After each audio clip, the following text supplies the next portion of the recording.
Jeans का पहाड़ दूसरी किस्त।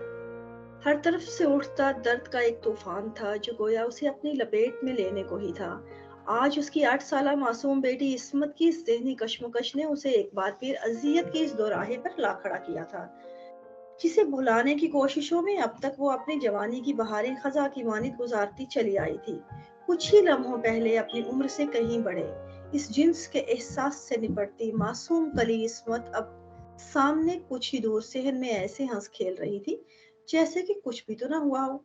मगर यहाँ माँ के रूप में नुदरत थी कि जिसका वजूद अंदर ही अंदर शाख में से टूटे खजा रसीदा पत्तों की मानित बिखरता ही चला जा रहा था। हर तरफ से उठती यादों की आंधियां थीं जिनमें करीबी और एतमादी रिश्तों के गर्दाब थे और जिन्स की भूख। और फिर वो हजार ना चाहते हुए भी यादों के इस तंदो तेज झकड़ों के साथ किसी टूटी हुई शाख की मानित डोलती अपने माजी में डूबती हुई चली गई। जहां अब्बा अब्बा वो खुशी से चीखती अपने खेतों की पगडंडियां फलांगती हुई अब्बा की तरफ भागती चली आ रही थी। आज 5वीं के इम्तिहान में नुदरत अपने गांव के उस वाहद स्कूल में पहले नंबर पर आई थी। खुशी से उसका चेहरा दमक रहा था। खुशखबरी वो सबसे पहले अब्बा को सुनाना चाहती थी। नुदरत घर में सब बहन भाइयों में बड़ी थी। जितना इसे पढ़ने का शौक था उतना ही चाव से अब्बा अम्मा उसे पढ़ाना भी चाहते थे। मगर एक तरफ गरीबी थी तो दूसरी तरफ गांव में 5वीं से आगे कोई स्कूल भी न था। अम्मा उसकी मजीद पढ़ने की जिद के आगे खामोश थी, बेबस सी थी, मगर अब्बा हिम्मत हारने वालों में से ना थे। अगले ही दिन नुदरत को साथ लिया शहर फुप्पो के घर आ गए। न जाने अब्बा और फुप्पो के दरमियान क्या बात तय हुई थी। हाँ, उसे सिर्फ इतना याद है कि अब्बा ने जाते जाते उसे कहा था, बेटा तुमने अब आगे फुप्पो के घर शहर में रहकर पढ़ना है। मैं जैसे तैसे फीस भेज दिया करूंगा, तुम बस ध्यान लगा कर पढ़ना और फुप्पो की हर बात मानना, उन्हें कभी शिकायत का मौका ना देना। अब्बा तो और भी बहुत कुछ समझा रहे थे, मगर नुदरत अब्बा की आंखों में साफ नजर आते इस तालीम के सुहाने सपने में गुम थी। शहर के स्कूल में 6ठी जमात में दाखिला हुआ। नुदरत बहुत खुश थी। घर आकर फुफ्फो के साथ खुशी खुशी काम में हाथ बटाती, मगर जो ही वो होमवर्क करने बैठती फुफ्फो अपने 4 साल के बेटे और 2 साल की बेटी दोनों को पास छोड़कर किसी न किसी काम का कहकर बुर्का ओढ़ते हुए घर से बाहर निकल जाती। घर वापिस आती तो भी काम में उलझा कर रखती। रात को सोते में भी बार बार किसी न किसी काम से उठाती और बच्चों के कपड़े भी धुलाने लगी थी। नुदरत को ये एहसास होने में देर न लगी थी कि वो यहाँ फुफ्फो के पास भतीजी नहीं बल्कि किसी नौकरानी की हैसियत से रह रही है।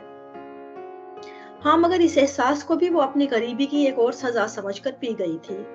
और दिन महीने बनते गए। फूफा किसी दूसरे शहर में पुलिस की में थानेदार थे। सुन तो रखा था छुट्टी होती तो कभी कभार घर चक्कर लगा जाते थे। इस बार भी जब आए तो नुदरत ने उन्हें पहली ही बार देखा था। भाग भाग कर उनके बच्चों का काम करती नुदरत को फूफा घड़ी घड़ी दाद दिए बिना ना रहते थे। इस बार शायद फूफा आई भी कुछ लंबी ही छुट्टी पर थे। हस्बे मामूल सुबह फूफो का नाश्ते में हाथ बढ़ाती। वो भाग भाग कर स्कूल के लिए तैयार होती। नुदरत जब फूफा के मांगने पर पानी का गिलास थमाने गई तो फूफा के भारी हाथों ने नुदरत की नाजुक सी उंगलियों को कुछ लम्हों के लिए अपनी गिरफ्त में लेकर गहरी सांस लेते हुए छोड़ दिया। नुदरत इस गैर मानूस से एहसास को समझ तो ना पाई थी, हाँ, मगर वो इस अजीब से एहसास से घबरा जरूर गई थी।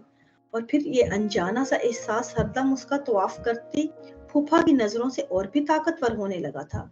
वो बिला वजह फुफ्फो का नुदरत को आवाज देना, अजीब अजीब सी नजरों से उसका तवाफ करते रहना, हाथों को छूने का बहाना ढूंढना, प्यार के बहाने सर से कमर तक हाथ फेर कर जिस्म में सनसनी सी दौड़ा देना।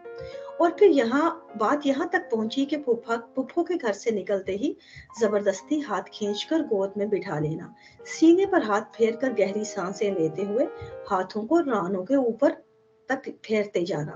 इस दौरान मोहल्ले का कोई दोस्त या मिलने वाला आ जाता तो नुदरत की गोया जान में जान आ जाती।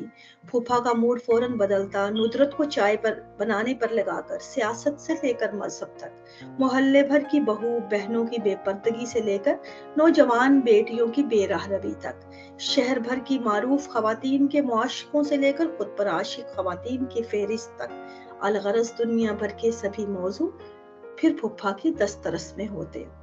नुदरत का फुफ्फा को अपने इर्द गिर्द महसूस करके खौफ से दिल बैठने लगता था।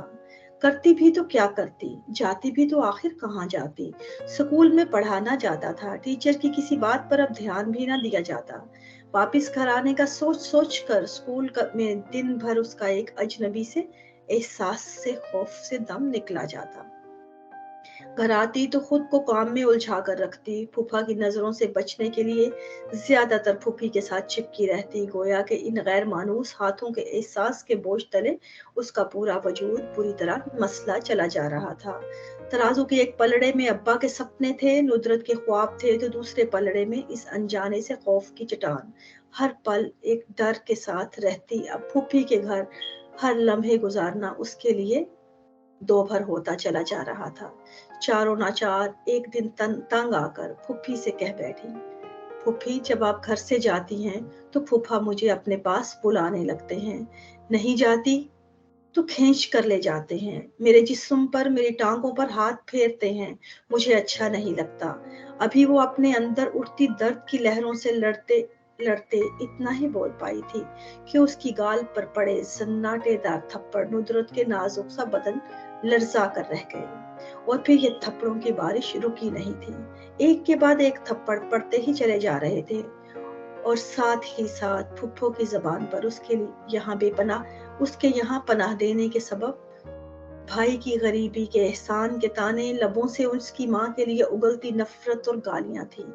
मगर नुदरत थी कि वहां गुमसुम खड़ी, अपना जुर्म समझने की कोशिश में साकत से बुत बनी थी।